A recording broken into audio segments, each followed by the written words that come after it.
Do we have caldo de cochino aquí? The term offal means to off-fall from the carcass. So when the slaughter was done, the animal was split and the organs would off-fall.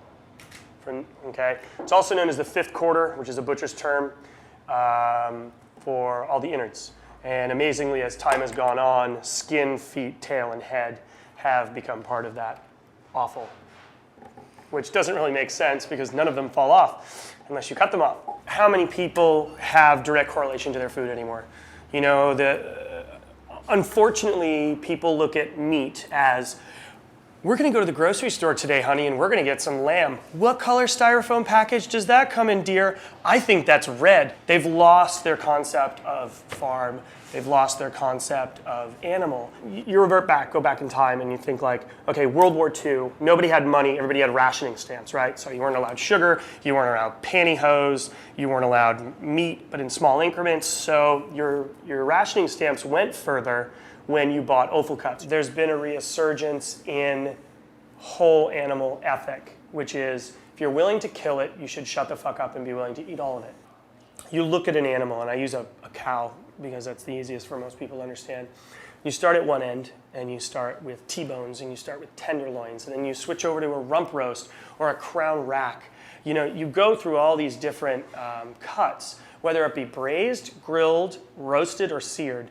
It still has the same texture and tastes like beef. When you then flip and go into the fifth quarter of this animal, you have a painter's palette of new cuts, right? New textures, new flavors, but they have the underlying flavor of that animal. So you're working in a totally different realm, and you've basically just opened up what you can do with beef tenfold or more. Whether it's cheap or factory farm, people really don't give a shit anymore. And to me, they've kind of just lost that part. And when you actually look at where your animal comes from and you actually participate in a slaughter, it kind of changes your perception of what is meat. And when you're holding a 45-pound lamb as she cries and you slaughter that animal and you're going to use every last bit of it because you would feel like a complete asshole if you didn't. When I was a kid, my great-grandmother's from Naples, and she used to cook tripe. And I actually didn't eat it because I do remember the smell of tripe. Back in the day, let's see, 5 or 6 years old, and I would go into my grandmother's first floor. She lived on the second, and I could smell her cleaning it. And I would run screaming because it was like the most horrific smell I could ever imagine. I think PETA can definitely... PETA's trying to do the right thing in their own sense, but in their minds, there should be no meat. People should all be vegetarians. They've also lost the concept of what is going to happen with all those animals. We still have to protect them. We still have to feed them. We still have to take care of them. Most of these domesticated animals rely on us to survive. And we didn't do as much of the domestication as people seem to think we did. People beating their dog, by all means, I'd take a bat and beat that individual too. But you know, foie gras, you know, it's not what it used to be. They should be spending their time and energy and money trying to educate people on factory farming, on, you know, Smithfield, who is this monster shit pork producer who will cram 1,000 pigs in a room and they'll die and they'll shit on each other and they'll bite their own tails off. They should spend their money where it's really, really going to make a big change. They should educate people about improperly raised animals.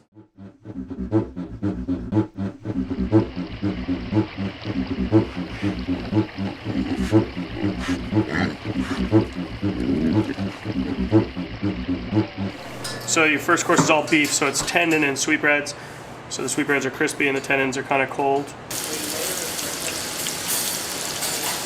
The farther you go up the chili, the hotter it gets. So I'm stopping halfway. I want to give them heat, but I don't want to blow their head off. Beef tendon, the salad, and this here is sweetbreads. So I'm going to add these. These are nice and gelatinous, but when I mix them in with the salad, things start to melt and become very unctuous.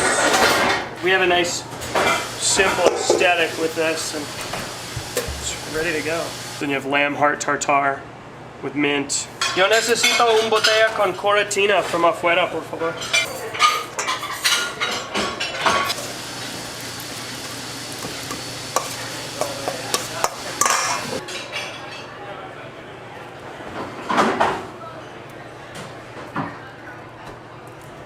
Perfect. I think a lot of people take it as, hey, I have direct correlation. I can't eat tongue because I have one, or I have a heart, or testicles, that's nasty, and and then you get guys that are like grabbing their groin like, oh, no way, can I eat that, dude, that's gross. And then there's the girls at the table, oh yeah, well I bet you can eat the nuts, and it becomes a joke, and it's not a joke, it's actually food.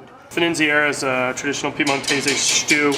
Braised cocks, combs, confit, chicken livers, braised duck tongues, there's duck hearts, and there's duck gizzards.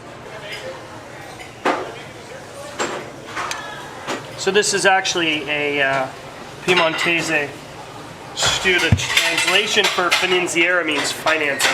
Because those cuts there was only one per animal, it was considered very rare, so they would save those cuts for the wealthy merchants. And then there's whole roast pig trotters with bitter honey agrodolce.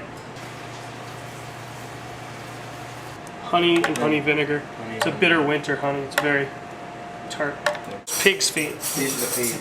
And how are they prepared?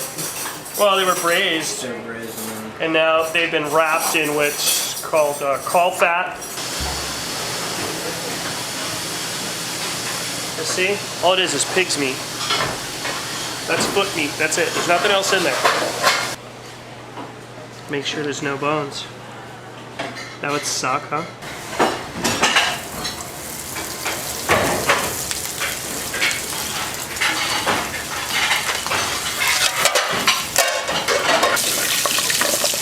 Hear that? Get on in there with your camera, ruin that lens.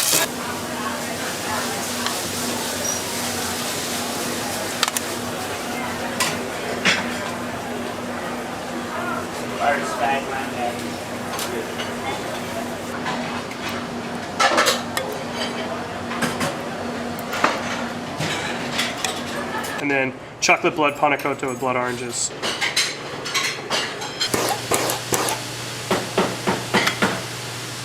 Yes, sir. Oh, look at that. Beautiful blood. Blood oranges with blood and chocolate. It's a whole other realm of food. It's been thrown in the hopper for the past, my mother's generation threw it in the garbage, and I think our generation's trying to pull it out. At least I am, There's some cool shit in the South. I mean, that's like the last stronghold for U.S. offal, like pickled pig's feet, chitlins, pig's maw, which is stomach, and then you've got possum eaters and squirrel eaters and gray squirrels, dynamite. But another one, USDA non-approval. These laws were set into place when Upton Sinclair wrote The Jungle. That's why there is inspection, that's why there are inspectors. It's a necessary thing. Sometimes I think there's the necessary evil aspect put to it, but I don't think it's a waste of time. I am going to be receiving a 250-pound whole hog tomorrow. I cannot receive the animal with its organs in. Everything has to be removed from the animal, and each individual organ is inspected by the USDA, and then it is put in individual little bags, and it is sent along with the animal. But I only receive the kidneys, the liver, and the heart. Everything else is disposed. Their numbers are shrinking as an organization, and it's easier for them to work in one place that does all the slaughtering and all the butchering than it is for them to go from smaller farmer to smaller farmer. So what that does is creates very difficult issues for me to get certain products. Not every facility has been approved to clean the tripe or sell the intestines and do that work. It would make sense, it would behove the industry to approve each individual facility to do that, so things aren't being wasted or thrown into the tallow or the lard bucket. If you actually structurally look at offal cuts comparative to muscle cuts, they have a much denser cell structure which has more fats, has more of the stuff that if you eat tons of it, it's not really healthy for you, more cholesterol. And everybody will say, livers and all those cuts of meat has higher cholesterol counts and aren't as good for you. But in that same turn, majority of the multivitamins that are out there are made by dried, ground animal organs. So liver, kidneys, hearts. Heart is the largest producer, or muscle has the largest amount of creatine that is naturally made. So all those bodybuilders out there that are like pumping iron and that are vegan, that are chowing down on that creatine, unless it's synthetically made, they're having beef heart. When I was in Singapore, I was doing an event at the Four Seasons with Rubicon, with Scott Newman, who is now the chef, I believe, at Lucasfilms in the Presidio. And we went to a medicinal restaurant and had penis wine. That was very bizarre.